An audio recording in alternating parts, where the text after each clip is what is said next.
Oke,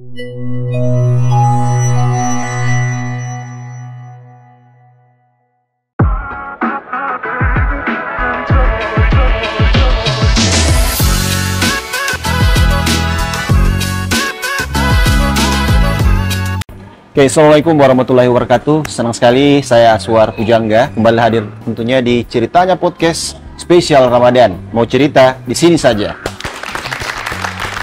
Dan senang sekali mungkin kita kembali lagi di Pizza Hut Lipo Plaza Kendari untuk menghadirkan bintang tamu yang sangat spesial dan bisa menginspirasi juga buat teman-teman penonton yang ada di rumah.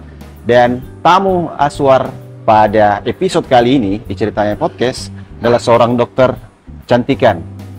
Cantik juga beliau dan memang akan banyak informasi-informasi menarik. Saya minta tepuk tangan yang meriah untuk Dr. Lia Sari. Halo Kak, saya panggil Kak saja ya supaya lebih akrab. Aduh kayak tua banget. Bagaimana kabarnya nih?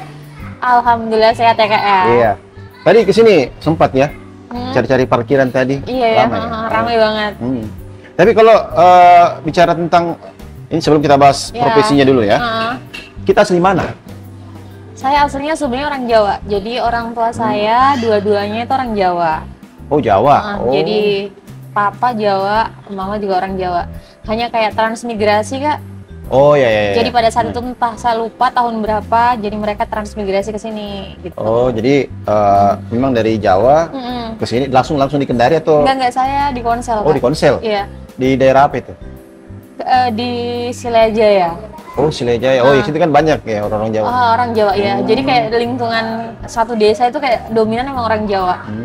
Gitu. Tapi SD, SMP di sana di Konsel. Dari SMP di Konsel, terus SMA di SMA 4 Kendari. Oh, SMA 4 Kendari. Iya. Baru kuliah saya di luar kota.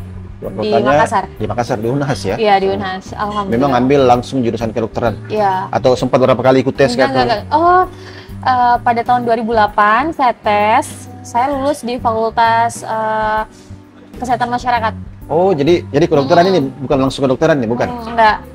Pas tahun berikutnya saya coba kembali tes lagi, baru diterima di kedokteran tahun 2009. Tapi sempat kuliah di Sempat kuliah. Satu Satu semester ya? Satu semester. Oh, jadi setelah satu semester saya terbuka fokus, pendaftaran. jadi kayak persiapan benar-benar mau ambil fakultas kedokteran. Oh. Pas tahun depannya alhamdulillah diterima di Fakultas Kedokteran Unhas. Tapi kalau bicara tentang fakultas kedokteran pasti yang namanya kuliah di kedokteran pasti bagaimana ya waktunya ya? Tersita betul ya? Iya, betul. Tugas-tugas apa? Memang sibuk. Jadi kalau orang bilang kayaknya sibuk banget jadi anak kedokteran, ya memang benar gitu. Jadi banyak banget kegiatan-kegiatan kita yang kayak tiap hari full banget kegiatan intinya lah.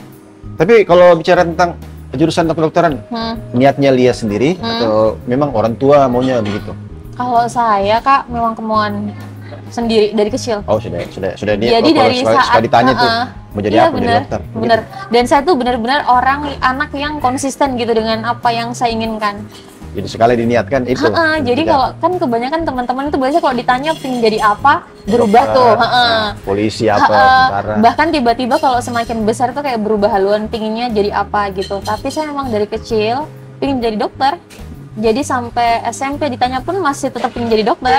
Oh iya nih, kan biasanya kalau kita kan sudah SMP, kan kalau masih kecil atau SD atau TK mungkin tanya mau jadi dokter. Betul. Karena kan kita cara berpikir kita itu yang selalu itu ada dokter, polisi, tentara, pilot. Ya, banyak jarang itu ada yang mau kerja di TV atau apa, belum kan? Kalau masih anak-anak begitu. Tapi kita dari kecil memang niatnya mau jadi dokter. Niatnya jadi dokter. Terus kalau SMP ada perubahan ada? Nggak ada. Jadi pokoknya dari saya SMA dengan percaya dirinya saya memang pengen jadi dokter. Jadi memang mungkin karena keinginan saya betul yang dari hati, jadi saya memang sangat berusaha untuk masuk di kedokteran. Karena masuk di kedokteran itu bukan mudah gitu Kak. Jadi perjuangan saya, struggle-nya saya tuh luar biasa banget sampai akhirnya lulus di kedokteran juga. Penuh perjuangan. Luar biasa banget. Karena kan bukan cuma dokter Lia yang daftar pasti. Iya. Ada ribuan mungkin bahkan ya. Iya ribuan. Jadi satu angkatan saya itu di SMA 4 itu yang lulus pada saat itu cuma 3 orang. Oh. Seingatku ya, cuma ada 3 orang pada saat itu dan saya salah satunya. Oh berarti yang dari Kendari dari SMA 4 itu yang daftar di angkatanku ya Kak ya? Iya. Angkatanku. Ada teman yang daftar. Saya nggak ngerti juga ada yang daftar dan nggak lulus, saya juga nggak ngerti ya. Setauku banyak pada saat itu yang pengen jadi dokter. Tapi yang lulus itu tahun 2008 itu, yang angkatan 2008 ya, yang tiga orang sih yang 3 orang setahu ya saya. dari itu dari Kendari langsung Iya. ya. Oh. Tapi setelah lulus jalaninya apakah sesuai dengan yang kita pikirkan? Oh, dokter tuh ternyata susah. Nah, bagaimana itu? Kalau saya Kak sebenarnya tantangannya itu besar banget. Pertama karena saya itu kan dari Kendari ya, beda banget lingkungan di Makassar itu kan lingkungan yang Ya. kota besar. Culture shocknya pasti beda. Nah. Bener. Jadi adaptasinya itu butuh adaptasi juga. Terus apa ya kayak itu yang berat gitu. Karena di lingkungan kuliah itu emang beda banget Iya. sama di lingkungan kita yang masih SMA gitu. Apalagi kan banyak orang-orang dari beda-beda kampus, Iya, kan? beda-beda kampus. Beda-beda Terus, suku juga. Iya, benar. Terus di sana itu Kak, apa ya, cenderung kan orang-orangnya itu kayak gimana ya? Bukan kasar, tapi dari cara ngomongnya itu berbeda banget. Oh iya. Jadi butuh banyak menyesuaikan dari segi lingkungan. Makanan. Nah, iya pokoknya banyak lah. Kalau di apa? Tema Makassar memang atau tes dulu di Unhal? Tahun pertama itu saya tahun 2008 ya saya tes itu Erlangga. Erlangga Surabaya. Surabaya. Kan kebetulan seorang Jawa. Jadi pilihan pertamaku tuh di Erlangga, pilihan keduaku tuh di Fakultas Kesehatan Masyarakat. langsung Unhas. Iya, UNHAS. Masalah culture shock itu yang paling kentara ya. Betul Kak. Dari Jadi segi- menyesuaikan dengan lingkungan itu menurutku yang berat. Karena kan pertama saya kan di sana tinggal sendiri juga Kak selama kuliah ya. Kayak benar-benar ngokos berarti di sana, atau ada keluarga?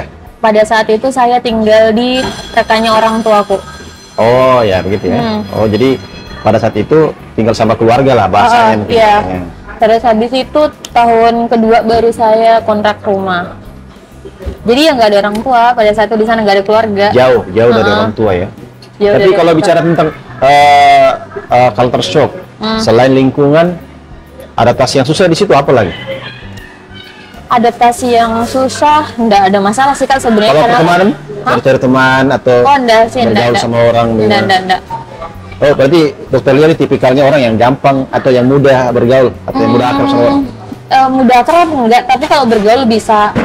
Kemudian kalau kita kuliah kan ya mau nggak mau kita itu dikondisikan memang untuk terhubung gitu dengan orang-orang di sekitar kita kan. Jadi ya nggak jadi masalah. Apalagi kebanyakan memang justru dari luar-luar juga. Iya, apalagi kan mungkin kalau lingkungan kedokteran itu, setahu saya ya, banyak teman-teman juga yang kuliah di kedokteran jarang ada waktu untuk bermain-main atau Iya. nongkrong. Betul ya? Betul. Sebenarnya kalau ada waktu Kak, hanya rasanya kayaknya kita capek karena kan tiap hari kita apalagi tuh kuliah.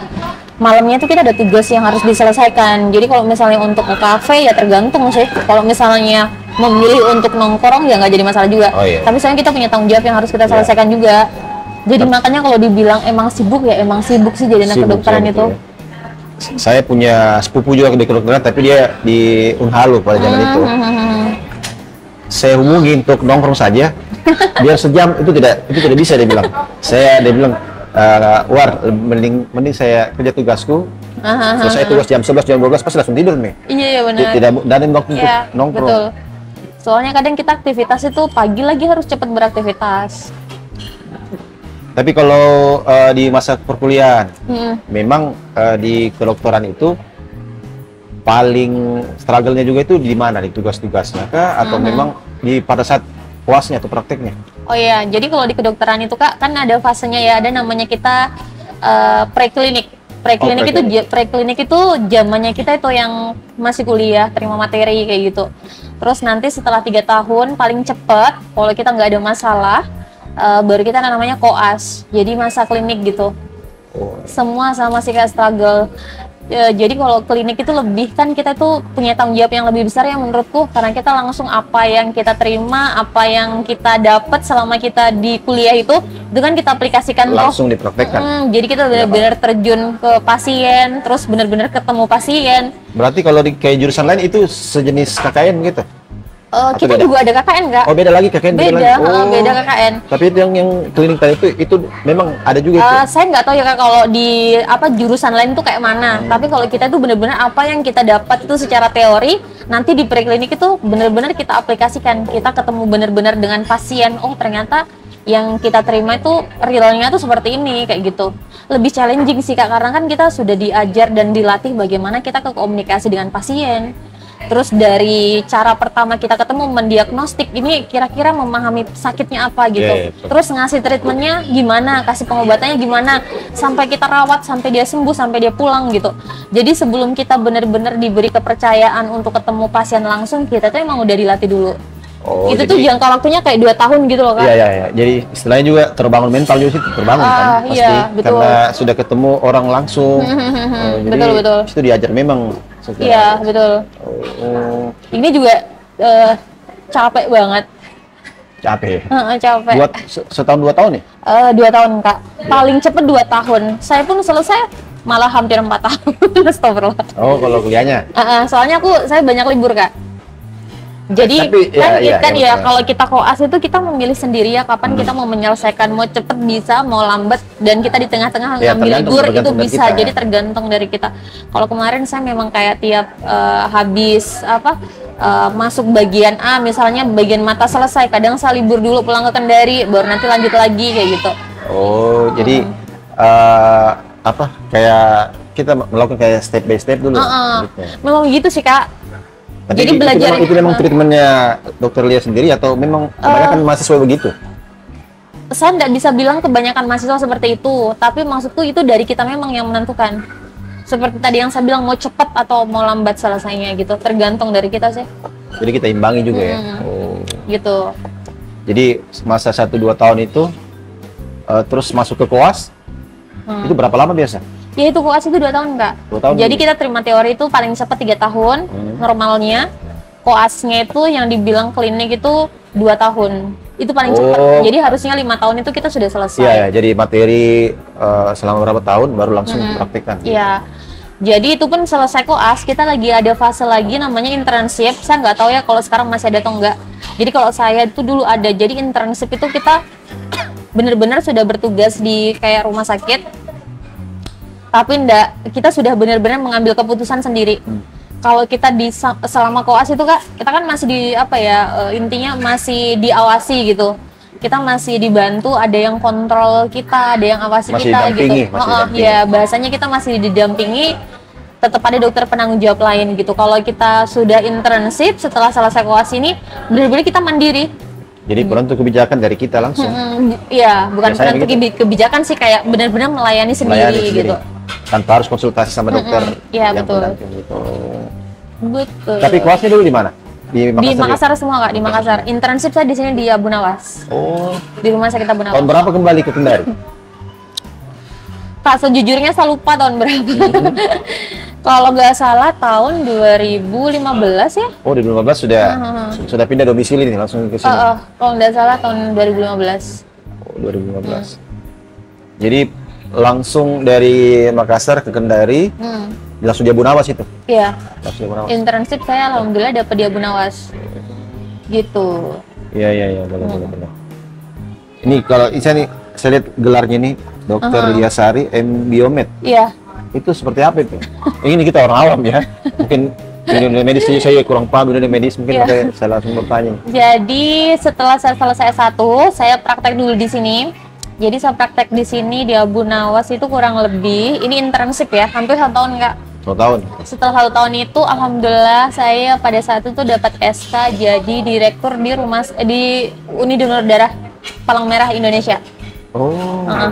Jadi saya sempat jadi direktur di situ. Setelah 2 tahun saya selesai di situ, sebenarnya belum selesai. Jadi pada saat itu masa jabatan sebenarnya 5 tahun. Tapi saya memutuskan untuk selesai lebih cepat.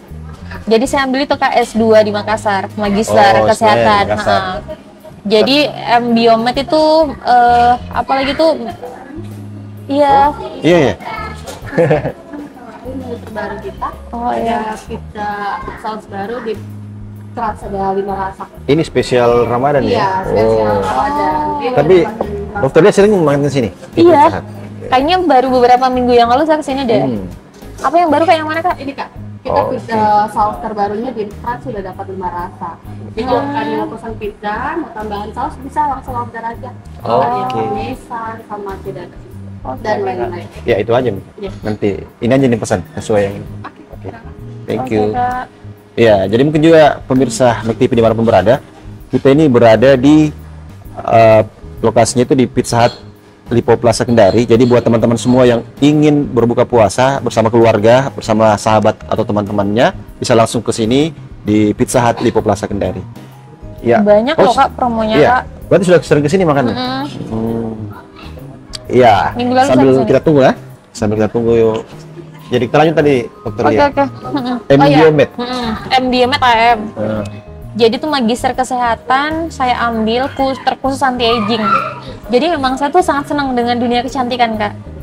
Jadi waktu saya jadi dokter umum itu saya sering mengikuti pelatihan-pelatihan yang berkaitan dengan dunia kecantikan. Oh, berarti minta maaf, ini berarti spesialis ini? Bukan spesialis, tapi S2 gitu Kak. S2 hari. Kalau spesialis kan kuliahnya tuh minimal 4 tahun ya. Oh, minimal 4 tahun ya? Tapi kalau magister itu S2 itu memang 2 tahun. 2 tahun. 2 tahun. Beda Kak, beda. Beda ya? Beda. Tapi kalau bicara tentang bahas tentang kayak seperti kayak bahan-bahan merkuri atau apa, itu bisa kita bahas itu? Bisa memberikan informasi terkait itu. Kemudian waktu saya ambil S2, kan tadi saya ambil ya S2 anti-aging. Ya itu kan ini, apalagi kecantikan itu kan kalau saya pribadi ya, itu berkaitan sekali dengan kesehatan juga. Jadi yang ngapain sih kita cantik kalau nggak sehat gitu ya? Itu bukannya dengan merkuri tuh Kak, orang putih tapi ternyata merusak gitu.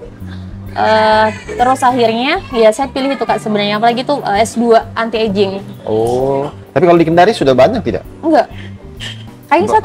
Kayaknya satu-satunya dokter di Kendari yang mendalami tentang dunia anti aging ini. Oh begitu ya? Setauku ya. Kan jadi anti aging itu loh Kak, anti penuaan. Jadi bahasa apa ya? Bahasa kerennya tuh anti aging, tapi itu sebenarnya tuh anti penuaan.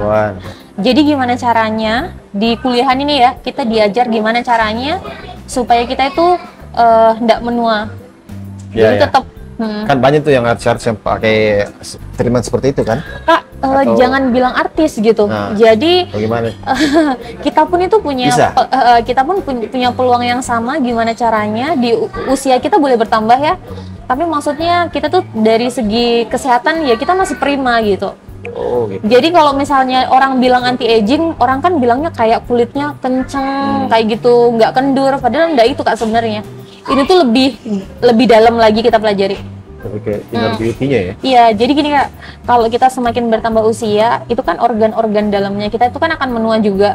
Kalau karena penuaan itu banyaklah penyakit. Makanya kenapa sih orang kalau semakin tua banyak banget penyakit kita temui. Sama Kak motor itu kenapa kalau semakin tua sudah banyak banget masalahnya sudah gitu. Banyak kerusakan. Kalau banyak banget masalahnya, banyak banget kerusakannya. Tapi ada motor yang dirawat, kenapa dia nggak rusak-rusak dan masih kayak kelihatan bagus, sama halnya mobil gitu ya Kak ya. Saya pernah bener. Jadi saya pakai mobil tuh hampir 14 tahun nggak pernah punya masalah. Tapi emang bener-bener dirawat. Tapi ada mobil yang nggak dirawat cepet banget rusak dan banyak masalahnya. Baru 1 tahun 2 tahun sudah rusak. Sebenarnya Kak, tubuhnya kita tuh juga seperti itu, kayak mesin motor dan kayak mesin mobil gitu Kak. Itu tergantung dari kita sih Kak. Jadi apa yang kita makan, apa yang kita pikirkan, waktu istirahat, stres dan lain-lain, itu tuh mempengaruhi kesehatan dalam kita. Itu sebenarnya saya pelajari Kak. Oh iya, mantap. Gimana sih ya Kak? Gimana sih caranya nanti kita misalnya umur 70 tahun ya atau umur 100 tahun tapi kayak umur 40 tahun masih gitu. Masih kelihatan muda, masih prima, masih semangat. Nggak sakit-sakitan. Orang kan semakin tua banyak sakit lutut. Pokoknya semua penyakit muncul semua ya. Semua penyakit ada gitu. Jadi jadi menurutnya Dokter Lia itu bahwa kalau walaupun kita berumur, tapi kalau kita rawat dirinya kita sendiri, iya bisa. Itu bisa ya? Iya. Jadi tuh pilihan Kak. Sekarang mau masa tua kita banyak keluhan kita atau kita masih sehat dan produktif dan bahagia. Itu tuh pilihan gitu Kak. Tapi ada ya sebuah artikel atau mungkin ada kata-kata atau kalimat yang mengatakan bahwa kalau mau cantik atau mau sehat itu mahal. Kalau menurutnya Dokter Lia bagaimana itu? Apakah sepakat dengan kata-kata itu atau kalimat itu atau? Kalau menurutku relatif sih Kak. Kita pun bisa sehat dengan cara yang gratisan. Misalnya kita rajin olahraga, itu kan menyehatkan juga.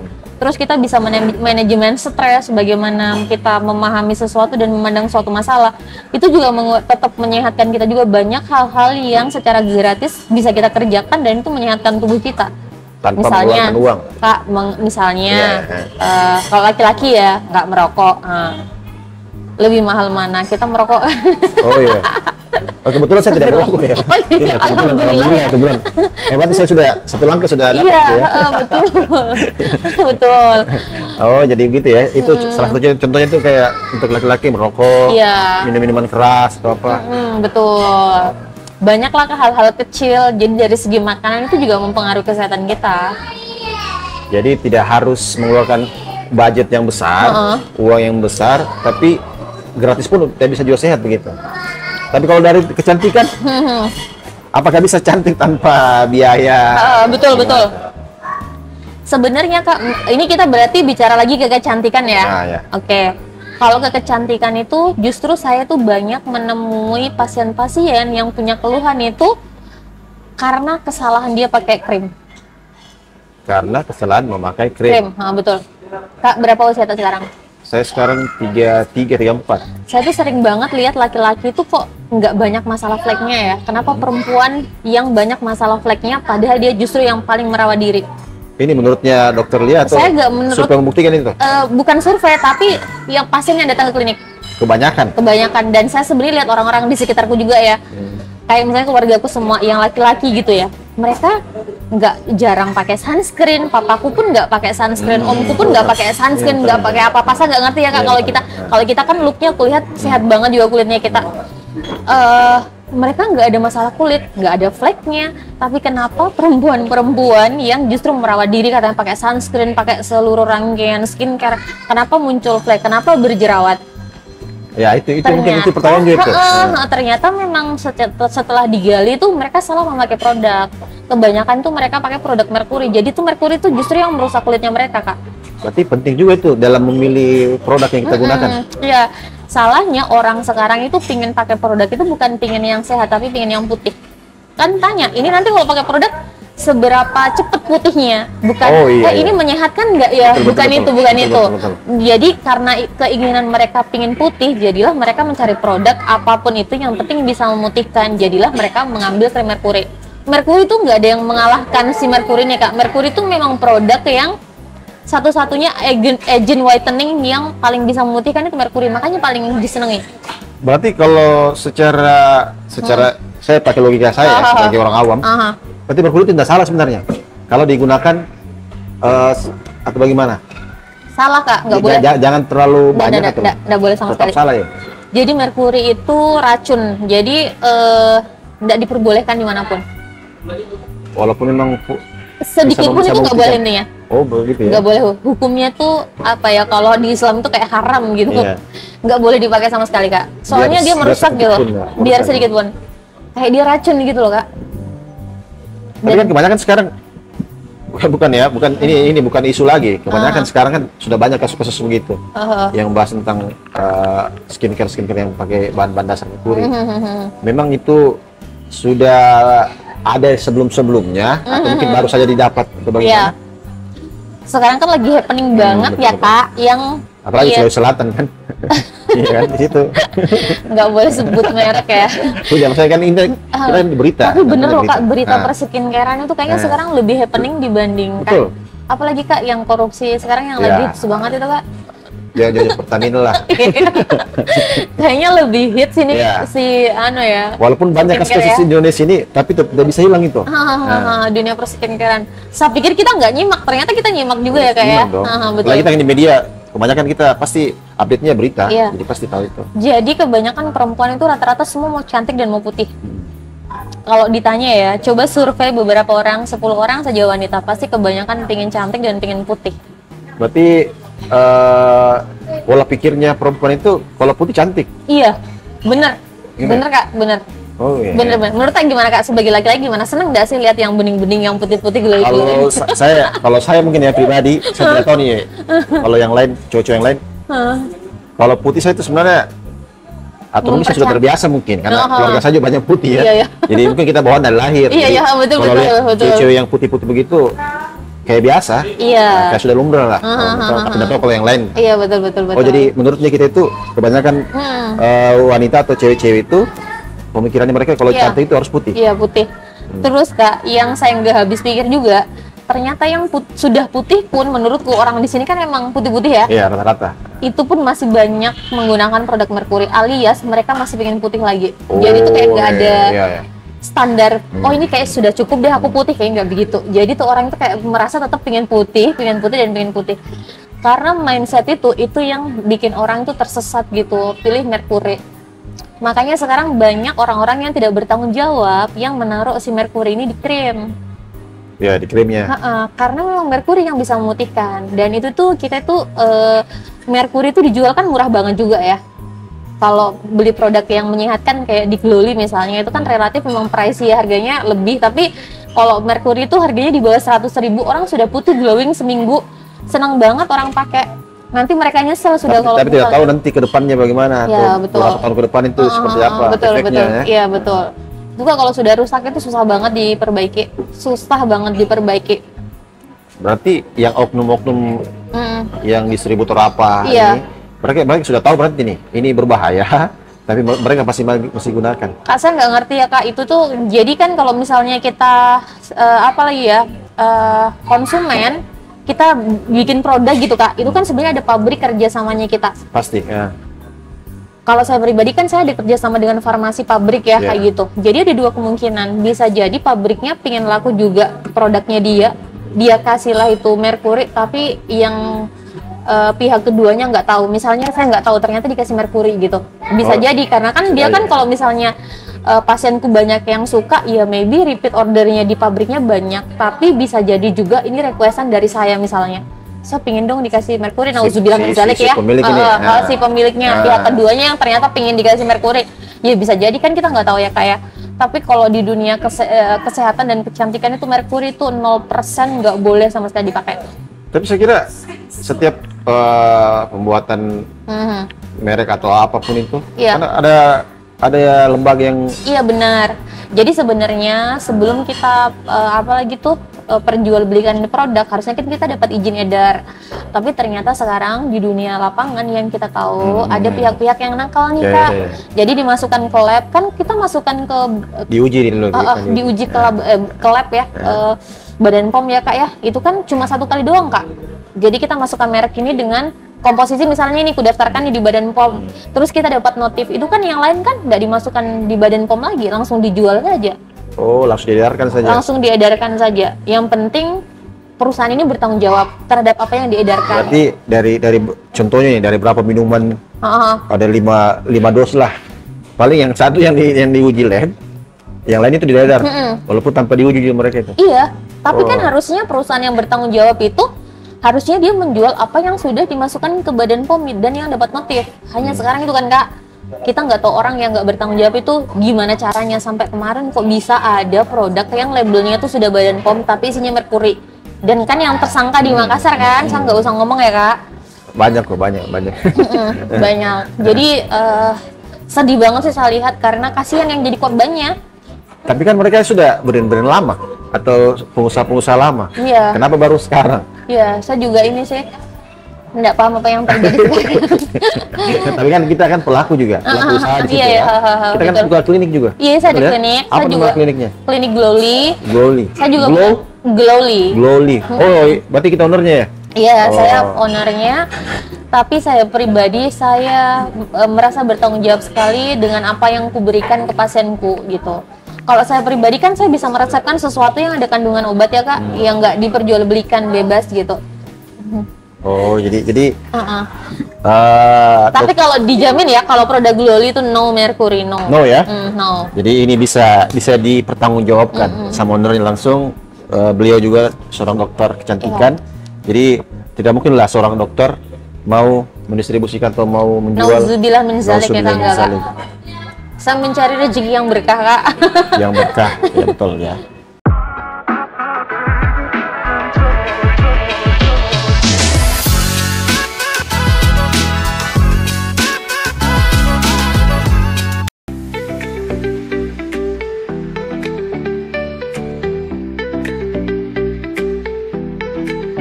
Nama lengkap itu Kadri Triwahyuli, dipanggil Ririn, makanya kenapa itu hits Rin. Saya sama suami berinisiatif buka warung makan, rumah makan lah istilahnya. Yang konsepnya itu dia tradisional, modern, nyaman, jadi kita bisa makan tapi suasana rumah tetap ada. Kita pengen punya rumah makan itu yang bisa bawa keluarga, nyaman, makanannya juga kita santai, rileks, makannya tidak tegang begitu, jadi kayak berasa makan di rumah. Sinonggi itu kita paketnya ada semua. Pokea juga ada, dan itu kan hanya ada di Sulawesi Tenggara ya kalau pokea ya. Kalau seafood kerang-kerang itu mungkin banyak di luar, tapi kalau pokea itu hanya ada di Kendari. Menu umumnya itu kita ada nasi goreng, terus ada yang best seller juga itu buncis telur asin.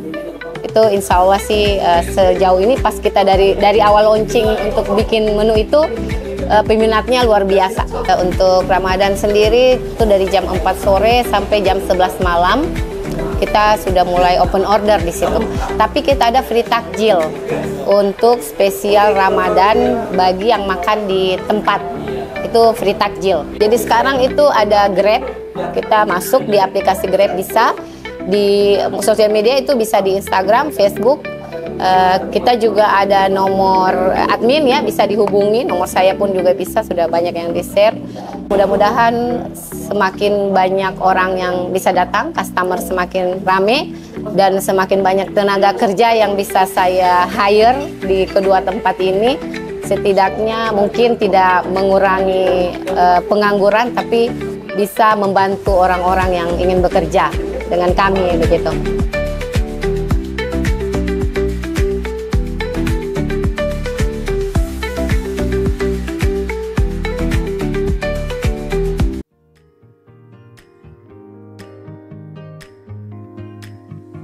Bob Mie Cafe hadir di kota Kendari dengan konsep yang tidak hanya menawarkan kenyamanan, tetapi juga harga yang ramah di kantong.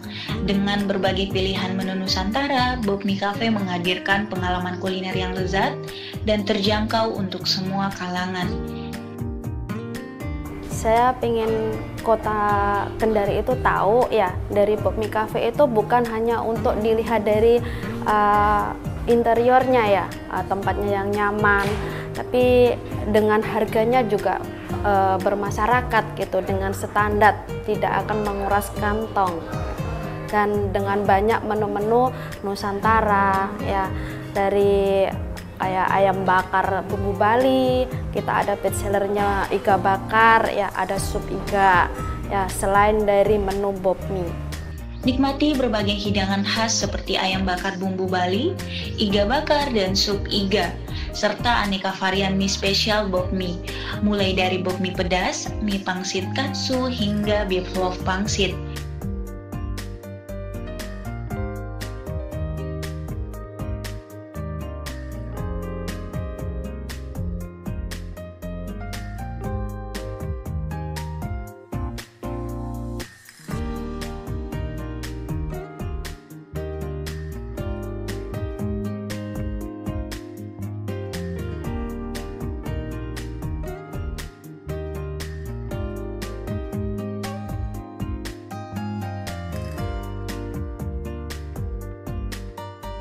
Ya, semoga Bob Mie itu bisa tambah maju ya, Jaya, bisa buka cabang lagi di kota Kendari atau di tempat lainnya. Kedepan, Bob Mie Cafe berencana untuk terus berkembang dan membuka cabang baru agar semakin banyak masyarakat Kendari yang bisa menikmati sajian khas kami. Bob Mie Cafe, lezatnya kuliner Nusantara dalam satu tempat. Kamu bisa menikmati momen buka puasa bareng keluarga dan teman dengan berbagai pilihan menu lezat. Rayakan Ramadan dengan promo spesial Ramadan di Bob Mie Cafe dengan diskon 10% setiap pembelanjaan Rp200.000. Mulai dari nasi ayam, nasi ikan filet rica-rica, dan mie goreng Singapura. Yuk kunjungi kami di Jalan Syekh Yusuf depan Hotel Ataya atau hubungi 0852-12777-578 untuk melakukan pemesanan. Promo ini hanya berlaku selama Ramadan, jangan sampai ketinggalan ya. Bob Mie Cafe, lezatnya berkah Ramadan.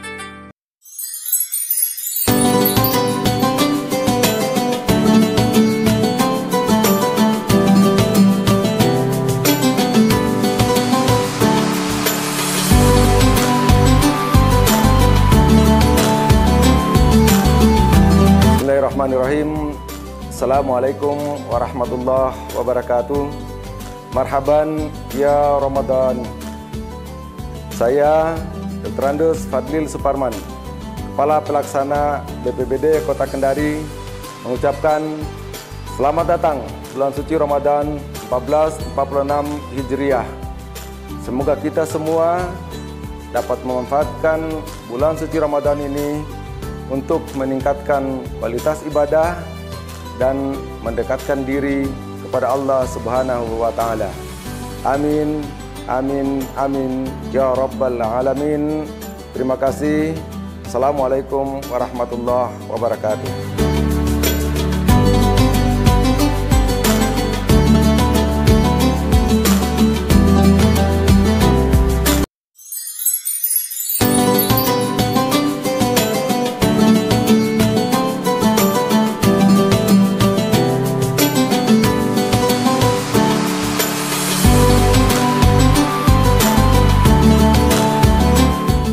Assalamualaikum warahmatullahi taala wabarakatuh. Marhaban ya Ramadan. Saya atas nama Amran SPD sebagai Ketua Rokap Sulawesi Tenggara mengucapkan selamat menyambut bulan suci Ramadan 1446 Hijriah. Semoga kita semua dapat menjalani ibadah puasa dengan penuh kesabaran dan ketakwaan. Amin, amin ya Rabbal Alamin.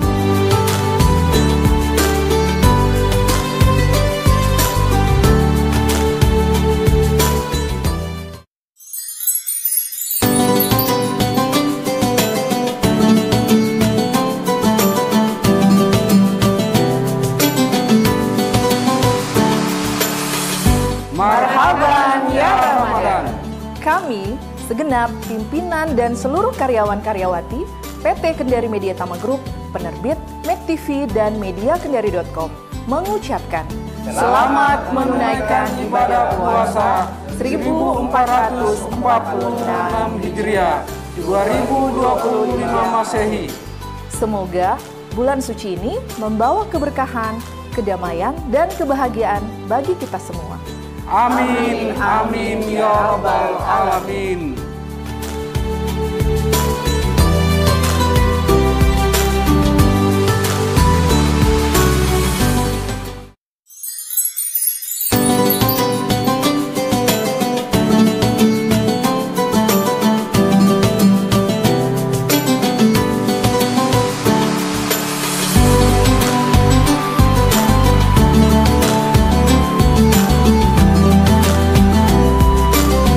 Assalamualaikum warahmatullahi wabarakatuh.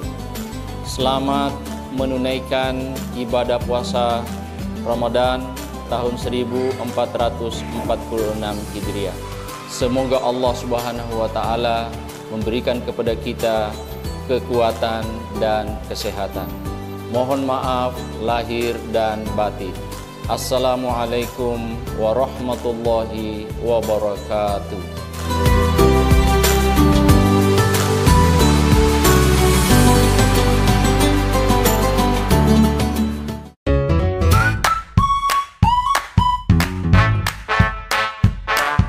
Mau cerita?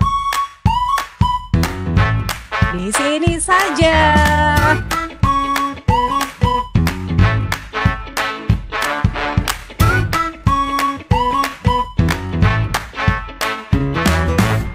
Pagi teman-teman yang ada di rumah, kembali lagi bersama saya Mayang Andini. Sudah banyak yang saya sudah kasih arahan, mereka sudah banyak juga saya kasih perintah. KM Kota Kendari, mau baik kota maupun provinsi. Rumah tangga kita sih masyarakat atau mungkin anak-anak muda yang ingin membangun bisnis tentunya harus siap. Terima kasih waktunya untuk pagi hari ini ya Pak. Ya sudah saling saksikan Selamat Pagi Sultra setiap hari Senin sampai Sabtu jam 9 pagi waktu Indonesia bagian tengah hanya di MedTV, sahabat informasi Anda.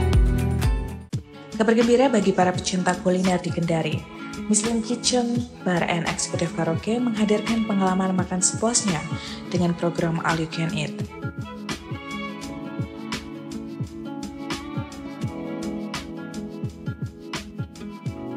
Dengan membeli voucher harga mulai dari Rp80.000 per orang, Anda bisa menikmati semua makanan dan Anda juga bisa menikmati berbagai hidangan lezat tanpa batas.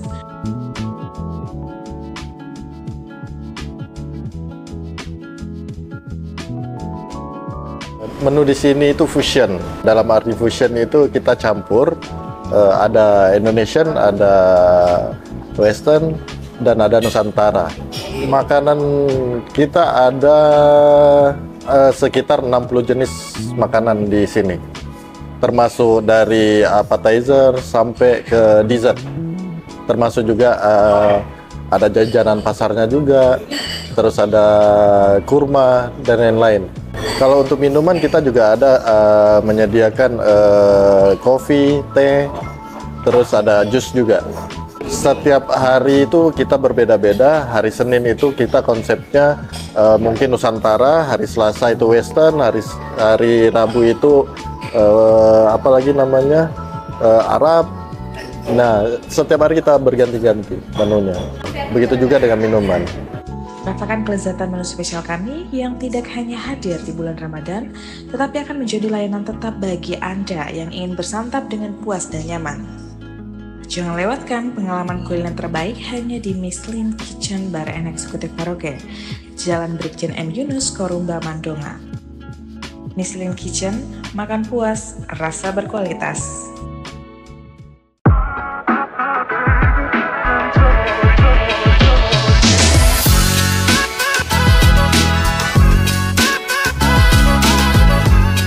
Kalau kita menjual merkuri itu menurutku itu menzolimi masyarakat dan membohongi. Karena apa? Kita bukan menyehatkan kulit tapi merusak kulit loh. Itu kan jadinya apa? Ya kita menzolimi pasien lah. Kalau saya pribadi hendak menjual. Tapi memang ini bisa dijawab atau tidak jawab ya? Kenapa? Kebanyakan di daerah itu di sebelah, di kampung sebelah bahasanya. Iya. Apa memang di sana memang banyak pabrik atau apa? Enggak sih Kak sebenarnya Kak. Menurutku orang-orang di sana kan kota besar ya, jadi dia sudah bisa membaca peluang usahanya. Peluang usahanya sebenarnya besar untuk di dunia skincare gitu. Kalau di sini memang mungkin belum, atau mungkin ada tapi nggak tahu juga gitu. Tapi alhamdulillah ya kalau nggak ada Kak, janganlah kalau ada orang seperti itu. Iya sih. Nah, semoga ya. Kita kan juga, apalagi kita kalau kita punya keluarga yang makai, kan kita kasihan itu. Iya betul. Kita apalagi kalau kita punya keluarga dekat, tante lah atau orang tuanya kita lah yang pakai begitu, kan kita yang kasihan melihat itu. Iya betul Kak. Tapi pernah ada tidak yang datang di klinik Glowly yang sudah pakai merek lain bermasalah, konsulnya ke kita? Banyak banget. Banyak. Bahkan dia tuh menjual produk merkuri, tapi dia pakai produkku. Hah? Iya. Jadi gini Kak, jadi untuk tahu produk ini pakai merkuri atau enggak itu sebenarnya gampang banget. Gampangnya coba dikasih tahu nih. Misalnya pasien itu memang putih banget, signifikan, dan putihnya itu dramatis gitu loh Kak. Memang bener-bener glowing banget mukanya. Terus habis itu tangannya itu gelap banget gitu, atau lehernya gelap banget tapi mukanya cerah banget gitu. Terus putihnya itu putih yang nggak masuk akal gitu. Iya, jadi kadang kan kalau misalnya saya komunikasi dengan pasien, aku tanya nih, Kak pakai produk apa sebelumnya? Ini putihnya nggak wajar nih, ini putih nggak sehat nih. Karena sudah terlalu sering, gampang banget untuk saya tahu. Dan ada produk di sini memang happening banget dan saya tahu ini ada merkurinya. Tapi orang masih seneng pakai itu. Bahkan kadang itu saya pernah ngomong ya Kak ke pasien, itu? Apa gini, murah atau apa? jadi produk ini pernah direview sama salah satu dokter. Saya bilang, Kak ini sudah pernah lo direview sama dokter, lihat ya produk ini ada merkurinya. Tapi tetap gak mau hentikan pasiennya. Apakah dia cocok atau apa? Dia rasa cocok. Dok kalau saya pakai produk lain soalnya mukaku itu kusam, pakai produk ini saja dok yang cocok gitu. Jadi ya sudah, saya nggak bisa berkata apa-apa, yang penting saya sudah menyampaikan ya Kak, bener kan? Susah kalau orang sudah mindsetnya gitu Kak. Atau mungkin efeknya dia belum merasa sebelumnya. Iya benar, dia belum merasa efeknya. Dia tuh masih pakai 1 bulan 2 bulan gitu. Jadi masih nyaman lah. Masih rasa positifnya. Iya, ibarat hubungan kan 1-2 bulan masih manis-manis ya. Manis-manis. Kalau bicara tentang Glowly ini, tahun berapa nih berdirinya? Ini Kak mau tahun kelima ini Kak, bulan 8 masuk tahun kelima ya, alhamdulillah. Oh iya. Jadi sudah banyak banget ketemu pasien, saya banyak banget di klinik itu menangani pasien yang jerawat. Banyak banget Kak, jadi kalau misalnya ada pasien punya keluhan jerawat yang susah sembuh, nanti silakan datang ke Glowly. Jadi tuh kalau merkuri itu efek jangka panjangnya bisa... yang paling signifikan apa itu? Apakah muncul flek terus muncul jerawat. Tapi kalau sudah terlanjur muncul flek ini Kak, mahal banget biayanya. Saya tuh pernah ketemu pasien ya, dia tuh sudah sampai keliling Jakarta nggak sembuh-sembuh fleknya. Terus dia ke klinikku, dia ngomong, "Dok, saya sudah habis uang ratusan juta untuk kasih hilang flekku, kenapa nggak hilang-hilang?" Ya emang segitunya kalau memang sudah rusak mukanya. Berarti dia kalau bicara masalah penyakit dia sudah stadium berapa mungkin? Pokoknya sudah rusaknya itu sudah parah banget gitu loh, Kak. Jadi kalau untuk istilahnya untuk mau diperbaiki, Kalau apalagi tuh, Kak, kalau motor itu turun mesin itu ya, masih bisa diperbaiki enggak? susah sih. Saya ganti mesin ya. Iya, seperti itulah. Jadi emang sudah rusak gitu. Jadi sebelum parah, mending langsung konsul gitu. Iya. Terus ya ini hanya di area muka, tapi merkuri itu bisa diserap pembuluh darahnya kita kalau kita pakai. Sampai di pembuluh darah? Iya, jadi kalau misalnya kita pakai, kenapa bahaya dan kenapa sama sekali nggak dibolehkan? Jadi tuh dia tuh kalau kita oles ya, dia tuh bisa langsung masuk ke pembuluh darah. Dia tuh bisa misalnya masuk ke paru-paru, ya nanti bisa menyebabkan penyakit di paru-paru. Berarti semua bisa, dia bisa rusak semua organ kita juga. Jadi tergantung dia mau singgah di mana. Kan pembuluh darahnya kita kan di seluruh ini ya. Oh iya. Oh sudah datang. Iya. Oh. Kita ini yang kuasa di Prancisnya. Oke. Masya Allah. Sepertinya enak sekali. Spesial Ramadan. Wow. Saya ambil. Boleh. Oke, Kak. Makasih ya, Kak. Iya. Oh jadi kalau bicara tentang merkuri, yang paling penting itu flek. Itu paling ketara itu fleknya. Paling parah. Paling parah. Tapi kalau itu yang muka merah-merah apa? Iya, awalnya kan dari merah-merah dulu. Jadi kalau kulit, jadi kalau kulitnya kita tuh pakai merkuri itu lama-lama kan merah-merah. Kalau sudah semakin merah itu semakin gampang muncul flek. Disitulah baru nanti akan mulai muncul flek.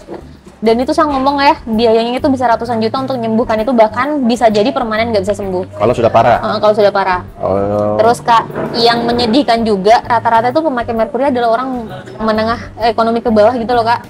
Iya. Mau cantik dan putih instan. Iya. Terus habis itu rata-rata itu kayak dia tuh punya aktivitas di luar banyak banget, kan terpapar matahari kan, jadi lebih gampang muncul flek. Gitu. Jadi parah juga ya. Iya. Tapi yang tadi yang kita bilang sudah dikasih tahu tapi masih pakai. Itu menurutnya kita apakah memang karena faktornya harganya murah, makanya mereka senang atau selain suka atau bagaimana? Cuma satu Kak, karena dia memutihkan dan nyata gitu, memutihkan itu sebenarnya yang disukai Kak. Bukan karena murah, enggak. Banyak produk yang mahal kan harus dipakai. Banyak produk yang apalagi bagus gitu, ternotifikasi Badan POM, tapi murah banyak. Tapi ya memang yang bagus banget ya merkuri yang untuk memutihkan gitu. Oke, kita makan dulu sambil kita ngobrol ya. Boleh? Kalau kita sering kesini Kak? Sering. Ini episode kedua kita syuting di sini. Oh, kalau kita saya tanya Kak, kenapa kita berhenti merokok? Atau pernah merokok atau berhenti merokok atau memang sama sekali nggak pernah? Saya ngerokok itu kelas 3 SMP terakhir. Oh. Sampai sekarang enggak. Kenapa? Apa yang bikin kita akhirnya memutuskan untuk nggak mau merokok? Kalau saya mungkin ceritanya lucu sih. Ceritanya lucu karena saya kan aktif di PMR, Palang Merah Remaja pada saat di sekolah. Jadi saya pelajari banyak kesehatan gitu. Saya bisa jadi menjadi dokter kemarin. Dari kesampaian gitu. Jadi kalau bicara tentang kenapa saya berhenti, karena mungkin kan saya sudah tahu, saya sudah pernah pelajari, sering-sering mendengar, banyak juga keluarga-keluarga yang dokter mungkin. Jadi kalau saya pakai logika, saya banyak pakai logika ya. Saya sudah tahu salah, tapi tetap mau dilaksanakan. Itu kan hal yang bodoh itu. Oh iya. Betul Kak. Jadi saya sudah tahu ini dampaknya, kenapa saya mau masih gitu. Apalagi kita kan yang sudah punya keluarga, punya anak, kan itu dampaknya juga bukan cuma ke kita, betul. ke anak juga. Betul. Sebenarnya Kak itu juga kalau perempuan itu masalahnya itu merkuri sebenarnya cobanya. Kalau laki-laki itu sama halnya, kalau laki-laki cobanya itu merokok. Nggak bisa berhenti gitu. Susah kan? Kan banyak kan laki-laki gitu. Sadar mereka padahal itu merugikan dirinya sendiri, tapi masih tetap merokok. Sama halnya perempuan itu cobanya tuh merkuri. Jadi mereka tahu ini berbahaya, tapi karena mereka rasa kayak memutihkan, mereka mendapat sesuatu gitu dari pakai merkuri ini, makanya mereka senang pakai merkuri. Tapi yang kita bilang tadi sudah putih tapi masih mau putih. Iya. Itu banyak yang datang gitu. Banyak Kak. Jadi kayak banyak tiba-tiba berflek kan, kayak tiba-tiba kenapa kayak beda banget putihnya gitu. Pakai produk ini Dok, saya bilang ya ampun. Sekarang kan maksudnya ada dokter ya yang mereview produk itu sebenarnya terbantu banget. Oh iya, saya mau tanya itu masalah itu. Kan sekarang banyak ini dokter bermunculan. Dan banyak sekarang brand-brand kita sebutlah skincare yang banyak dipakai sekarang kan. Itu kan ada yang setuju dan tidak setuju. Apakah itu yang sudah setuju memang pengguna itu atau karena ada beberapa nih, saya nonton juga beberapa. Saya sebut saya ya, kayak dokter Richard Lee lah. Kan banyak yang tidak suka juga dia review brandnya orang. Apakah dua sih kemungkinan, apakah dia tidak suka orangnya itu atau tidak suka yang punya, atau memang betul-betul ada bahan merkurinya. Kalau menurutku ya Kak ya, nggak mungkin dokter Richard mereview produk yang nggak ada merkuri, dia bilang ada merkurinya. Itu kan nggak mungkin. Itu kejahatan banget sih menurutku. Itu mereka pasti sudah riset ya. Jadi Kak, mereka sebelum ngomong itu dimasukkan benar-benar ke laboratorium dulu. Oh, dicek dulu di lab. Tapi kan kalau di secara kemasan itu tidak ada pasti tulisan di situ kalau ini. Nggak ada dong Kak. Kalau ada tulisannya itu nggak mau orang pakai Kak. Oh jadi gitu. Kebanyakan memang dokter sekarang memang niatnya untuk membantu, menginformasikan yang penting bahwa ini loh jangan dipakai atau ini ada bahan-bahan begini. Iya benar. Itu yang dilakukan sekarang dokter Lia.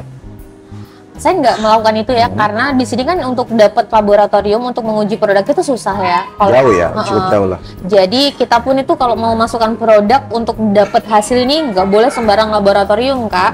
Jadi harus memang laboratorium yang sudah terakreditasi, ada standar-standarnya laboratoriumnya gitu. Kalau di sini kan susah ya kita mau cari. Susah. Di sini mungkin ke jauh dulu ya, ke Jakarta. Saya juga kurang tahu sih Kak di mana, maybe di Jakarta. Paling ke Jakarta ya. Oke.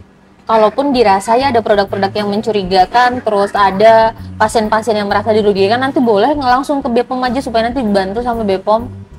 Iya, biar lebih ke validasinya sih. Iya, jadi intinya Kak, produk whitening itu kayak misalnya yang sudah ada notif Badan POM-nya ya, itu tuh nggak mungkin agresif dan apalagi tuh signifikan banget bikin putih orang, nggak mungkin.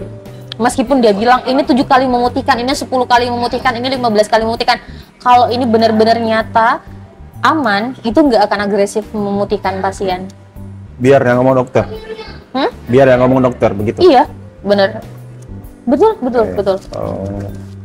Jadi kalau ada dokter yang ngomong itu tidak masuk akal sebenarnya? Tidak masuk akal. Kalau dia ngomong ini 7 kali memutihkan, misalnya lebih memutihkan, standarnya nggak ngerti saya intinya. Tapi kalau agresif banget memutihkan, itu nggak akan mengubah kulit kita. Itu sudah pasti ada bahan yang mengandung gitu. Tapi kalau merkuri kan memang putih banget orang Kak. Tapi putihnya putih yang lain. Iya, putih aneh. Saya tahu ya. Kalau saya kan asli suku sini. Iya, memang putih memang tahu. Beda putihnya itu beda. Beda putih yang alami dengan putih yang kalau saya bilang putih buatan. Iya, betul. Biasanya merah mukanya tuh Kak. Kita kayak saya mungkin. Kalau saya berjemur di pantai Bu Dokter, merah, tapi kembali. Betul. Kalau orang sudah ton kulitnya memang misalnya sawo matang, terus pakai merkuri dia putih, kalau kena matahari langsung muncul flek dia. Oh, langsung muncul ya? Langsung muncul flek. Tapi kalau misalnya alamiahnya memang kita putih, memang begitu dia merah dulu, tapi nanti dia kembali lagi. Iya, kembali betul.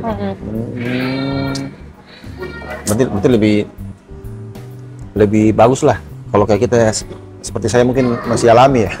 Betul. Tidak perlu buang-buang uang. Tentara ke orang Kak, pokoknya saya tuh bisa lihat, oh ini nggak bagus ini yang dia pakai gitu.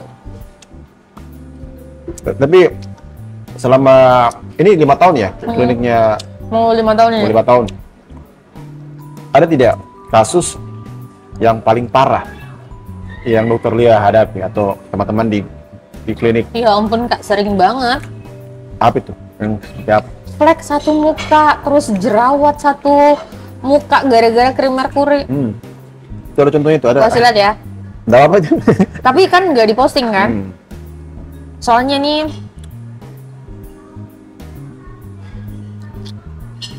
ini sudah disensor, tapi mana ya? Satu muka itu, aduh, kasihan banget sumpah.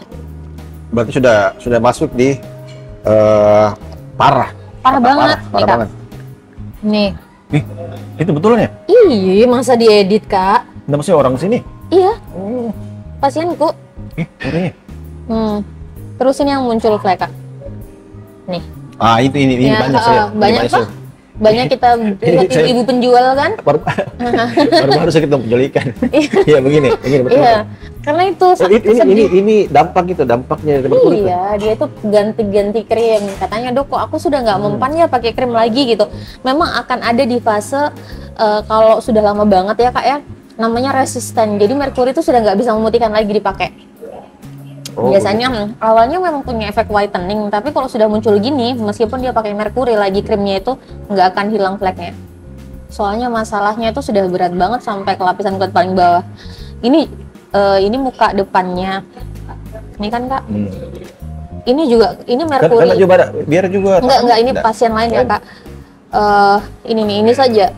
Ini tuh belum lama pakai krim Kak, 6 bulan dia bilang langsung begini. Parah banget. Ada yang lebih parah dari ini. Itu Nana itu. Sudah infeksi. Iya. Tapi kira-kira berapa lama itu baru bisa disembuhkan? Ini kemarin sudah ke klinik ya, baru berobat, terus sudah jalan 2 bulan. Sudah lumayan bagus. Iya, tadi makanya saya bilang gini. Kasihan sih kalau yang dapat masalah begitu orang ekonomi ke bawah. Iya, betul. Yang tadinya mungkin uangnya bisa ada safety untuk keperluan keluarganya atau untuk anaknya sekolah, dipakai untuk kesembuhannya. Kak, itu kemudian Kak, ini flek ini kan apa ya, bikin orang nggak percaya diri. Dan pernah Kak, ada pasienku tuh pernah sampai mau bunuh diri gara-gara muncul fleknya. Terpikir mau bunuh diri. Jadi tuh orang menengah ke bawah, katanya sudah keliling juga klinik kok nggak sembuh-sembuh. Dia datang ke tempatku, dia ngomong, Dok, saya minta tolong dong, saya pingin banget bunuh diri, saya malu banget punya muka kayak gini. Ada. Jadi emang kalau orang punya flek sedikit saja punya jerawat, kayak saya ini lagi hormonnya jerawat, ini aja kayak nggak pede banget sebenarnya. Tapi itu pokoknya jerawat, flek itu bikin orang kurang percaya diri. Iya betul. Jadi bisa mengganggu mental juga. Apalagi kayak saya pribadi mungkin yang sering tampil di depan kamera, iya, betul. Kan mengganggu juga sebenarnya. Betul.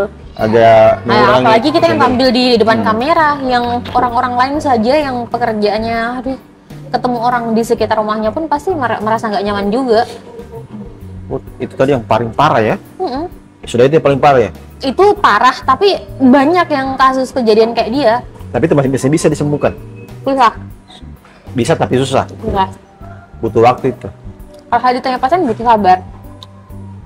Berarti harus dong treatmentnya tiap-tiap berapa kali seminggu, harus rutin lah gitu. Pasien 3 minggu sekali saya suruh datang ke klinik. Gitu. Oke. Ini bicara tentang klinik Glowly. Sudah 5 tahun, tempatnya? Di sini Kak, samping lorong lumba-lumba. Samping lorong lumba-lumba. Iya. Pasti kalau orang-orang Kendari yang sering berhubungan dengan kecantikan pasti sudah tahu lah, sudah sebagian tahu. Klinikku tuh dikenal klinik spesialis jerawat Kak. Klinik spesialis jerawat. Karena banyak banget alhamdulillah yang kita sudah bantu untuk menyembuhkan jerawat. Sampai biasanya kita selalu tanya, ini dapat rekomendasi dari mana Dok? Karena temanku sudah sembuh nih di Glowly, pakai produk Glowly gitu. Alhamdulillah. Kita memang ada treatment khusus ya, dan banyak banget pilihan treatment untuk menyembuhkan jerawat. Makanya semua jenis jerawat insya Allah kita bisa bantu menyembuhkan jerawatnya. Oh, semua jenis jerawat ya? Oke. Tapi kalau bicara tentang kayak saya mungkin yang kadang mungkin jerawatnya muncul. Kalau saya makan kacang itu muncul Dok. Itu apakah memang pengaruh juga kacang-kacangan atau apa? Saya nggak tahu ya. Saya nggak tahu kalau yang lain. Tapi kalau saya makan kacang pasti berjerawat. Itu pengaruh apa ya? Sebenarnya Kak, jerawat itu kan banyak faktor penyebabnya ya. Ada faktor dari luar, ada faktor dari dalam. Kalau tadi faktor dari luar itu bisa jadi karena pemakaian merkuri jangka panjang, jadi barir kulitnya kita rusak. Kalau dari dalam tuh pengaruh hormon dari apa yang kita makan, benar. Tapi kalau makannya cuma sedikit terus muncul jerawat, kacang enggak juga. Misalnya makan 1 biji langsung muncul jerawat, enggak juga. Iya, betul. Tapi intinya kalau makan makanan yang bisa menyebabkan memperparah jerawat itu ada yang kandungan glikemiknya tinggi gitu, indeks glikemiknya tinggi. Berarti termasuk kacang-kacangan? Enggak sebenarnya Kak. Oh. Kalau ada orang bilang katanya susu bikin jerawat, enggak juga. Ya, susu. Kebanyakan sih kalau mitosnya orang bilang kacang. Jadi kalau makan kacang berjerawat. Makan pedis bikin muncul jerawat. Enggak, tapi kayak memperparah gitu loh Kak. Kalau misalnya punya jerawat terus kita tambah makan kacang dengan jumlah banyak, terus makan yang pedis-pedis, kayak dia bisa jadi penyembuhan jerawatnya agak susah. Jadi memang butuh dia juga, orang lagi penyembuhan jerawat tuh butuh dia juga. Oh, berarti dari kita juga sebenarnya. Iya. sebenarnya bisa kita antisipasi sebenarnya. Betul. Tapi kalau kebersihan wajah itu pengaruh juga untuk jerawat. Mengaruh sekali tuh Kak. Jarang cuci muka atau apa, benar. naik motor, buka helm, kena Jadi debu. intinya pagi wajib cuci muka yang bersih, terus malam sebelum tidur itu cuci muka juga harus bersih. Jadi di Glow ini lengkap semua. Selain untuk konsul atau untuk merawat diri atau wajah, sana juga jual produknya. Iya Kak, ada Kak. Oh, apa saja yang dijual? Kita skincare punya produk lengkap, alat-alat juga sangat lengkap, tindakan juga lengkap. Kita punya profesional dokter juga ada. Jadi banyak pilihan tindakan sesuai kita ini keluhan pasien. Sesuai dengan keluhan pasien. Alhamdulillah selama ini pasien yang datang ke Glowly kita nggak pernah menolak gitu. Alhamdulillah selalu kita bisa bantu menangani keluhannya. Iya, itu saya mau tanya tadi. Seandainya ada yang pakai merek lain, terus datang mengeluh ke kita, kita masih welcome atau bagaimana? Iya, nggak jadi masalah. Jadi memakai produk Glowly itu bukan paksaan ya, kita bisa kasih treatment atau kasih produk itu pilihan dari pasiennya. Berarti kalau untuk konsul bisa? Konsul bisa. Banyak orang pasien datang dengan keluhan penyakit kulit. Tadi kan saya kasih lihat kita iya, betul. Satu badan gatal-gatal ke Glowly, kita bantu tetap gitu. Oh iya, saya mau tanya sebelum kita akhiri ya. Kalau dipengaruh di badan, di tangan, itu kan itu kayak gatal-gatal juga itu. Kalau dia apa bahasanya kalau pakai krim juga, krim malam apa, itu ada juga tidak kandungan merkurinya? Kalau gatal-gatal badan atau merah-merah. Kak, sekarang kan ada body lotion juga. Iya, kayak body lotion juga. Yang racikan yang dijual. Iya, racikan. Itu juga ada yang kandungan merkuri. Tapi mungkin tidak banyak ya? Tidak berapa persen atau bagaimana? Sebenarnya ada Kak. Ada. Ya? Banyak juga. Tapi kalau orang itu kayaknya menurutku kurang aware dengan badan. Kayak lebih aware muka gitu. Jadi kalau misalnya fokus ke muka, hampir kayaknya pasienku itu 80% ngurus muka. Karena tapi ngurus perawatan yang terlihat. Tapi kalau ngurus badan itu kayak jarang. Paling mereka datang itu kalau punya jerawat punggung. Memang ada keluhan gatal-gatal baru mereka datang ke klinik. Tapi kalau nggak punya penyakit tuh mereka kurang aware untuk merawat sih. Makanya mereka itu fokusnya lebih ke wajah ya. Karena mungkin itu yang terlihat langsung sama orang. Iya, betul. Oke. Tapi bicara tentang penyakit kulit itu bukan cuma jadi wajah yang muncul di badan juga. Betul. Dan kan kadang ada pasien tanya, ya dok, laki-laki itu butuh nggak sih perawatan wajah? Butuh juga. Ya, itu pertanyaan gitu. Penyakit itu kan nggak kenal laki-laki atau nggak kenal gender lah intinya. Bahkan itu nggak kenal usia juga sebenarnya Kak. Saya pernah ketemu pasien itu anak-anak, dia itu masih sangat kecil ya, umur 1 tahunan, dia sudah berjerawat. Umur 1 tahun itu? Iya. Jadi itu ada. Apakah dia puber lebih cepat? Enggak. Jadi memang ada acne yang bawaan dari lahir gitu. Ada memang. Ada. Itu pengaruh juga ya termasuknya. Jadi makanya aku bilang penyakit itu nggak kenal usia, nggak kenal gender. Jadi ya laki-laki perempuan bisa kena dan berbagai macam usia termasuk jerawat juga. Makanya kita memang harus merawat. Anak-anak pun itu kan ada skincare-nya khusus. Oh iya, sekarang sudah ada ya? Ada. Khusus anak-anak, remaja, dewasa gitu? Iya, anti-aging, orang tua. Kan beda-beda dan ada. Jadi klinik ini bukannya dari? Saya buka dari jam 10 sampai jam 6 sore saja Kak. Dari jam? 10 sampai 6 sore. Sampai 6 sore. Dan itulah ada di Jalan MT Haryono, samping Lorong Lumba-Lumba. Samping Lorong Lumba-Lumba. Jadi buat teman-teman semua yang ada di Kota Kendari, dimanapun berada, mau di Kalimantan atau di Malaysia, bisa langsung. Bener Kak, pasienku tuh, iya, pasienku tuh banyak banget dari luar provinsi. Bahkan saya tuh pernah kedatangan pasien dari Palu. Dari Palu ya? Nah itu. Itu tuh apa gitu? Saking, maksudnya dia tuh pingin banget berobat jerawat, katanya nggak sembuh-sembuh kan. Terus sudah berapa klinik dia masuki? Tidak ada penyelesaian. Tapi dia rasa kayak kok ini. Tapi kalau pakai skincare itu memang jodoh-jodohan Kak. Oh iya betul. Betul. Kadang nggak cocok dengan A, tapi dia cocoknya sama B gitu. Jadi saya nggak bilang semua pasienku cocok dengan produkku 100%. Kalau kamu pakai produkku pasti cocok. Saya nggak pernah ngomong itu karena emang jodoh-jodohan dan cocok-cocokan. Tapi untuk lebih jelas langsung saja ke klinik Glowly untuk bisa konsultasi masalah jerawat, langsung ke Dokter Lia. Oke, thank you Bu Dokter. Iya. Sudah ya. Terima kasih banyak ya Kak, sudah diundang. Semoga yang disampaikan hari ini banyak membawa manfaat ya. Amin.